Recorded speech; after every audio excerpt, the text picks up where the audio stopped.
নমস্কাৰ অসমবাসী ৰাইজ। তো আমি আজি আহিছোঁ দাৰাগাঁও পিকনিক স্পটলৈ পিকনিক খাবলৈ। আমাৰ সুদূৰ টংলাৰ পৰা আহিছোঁ।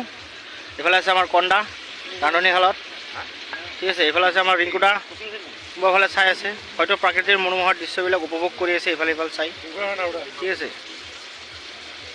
এইফালে আমাৰ নাৰুদা প্ৰাকৃতিক দৃশ্য চাৱাত ব্যস্ত, ঠিক আছে। ইফালে ইফালে চাৱাত ব্যস্ত। এইফালে আমাৰ কন্দা ৰান্ধনীশালত, এইফালে আমাৰ হৈ আছে পৰ্ক গ্ৰেভি, ঠিক আছে। এইফালে আমাৰ পৰ্কটো অলপ গ্ৰেভি হ'ব, বাকী একো ভেজাল নাই, ঠিক আছে। এইফালে আমাৰ কন্দা কেনে পাইছে অলপ জনাব নেকি? খুব সুন্দৰ পৰিৱেশত খুব সুন্দৰভাৱে আমি উপভোগ কৰিবলৈ আহিছোঁ। আৰু আমি আজি দাৰাগাঁৱত বিশেষভাৱে আজি আহি উপস্থিত হৈছোঁহি। আৰু বাকী আগলৈ কি হয় আপোনালোকক নিশ্চয় দেখাম। নিশ্চয় ৰাইজ তো জড়িত থাকক আমাৰ সৈতে। আগন্তুক কি হৈ আছে আপোনালোকক দেখাই আছোঁ। এইফালে আমাৰ তেওঁ অলপমান এই নহৰু চলত ব্যস্ত। এইফালে আছে আমাৰ ভৱেশ চহৰীয়া। হয় ভাই, কেনে পাইছ? ধুনীয়া। এইফালে আছে আমাৰ কাঞ্চাদা বা কি কৰি আছে তলত? তুমি কেনেকুৱা পাইছা সেইটো কোৱা।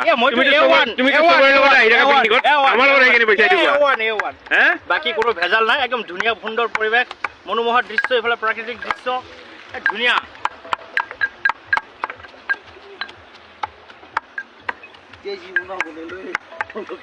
বাৰু ৰাইজ আগলৈ কি হয় আপোনালোকক দেখাই আছোঁ, জড়িত থাকক আপোনালোকে। ৰাইজ ইফালে আছে আমাৰ চৈলেণ্ডা পিঁয়াজ চেলোৱাত ব্যস্ত। এইফালে হৈ আছে আমাৰ পিঁয়াজ কাটিং, এইফালে আছে আমাৰ শুকান জলকীয়া। আমাৰ চৈলেণ্ডা পূৰা ব্যস্ত।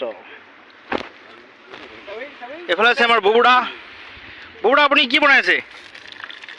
বুবুদা এই বুবুদা বোলে আমাৰ একো বনোৱা নাই। তো গতিকে আমাৰ বুবুদা এইফালে দালি বনাবলৈ সাজু হৈছে, ঠিক আছে ৰাইজ।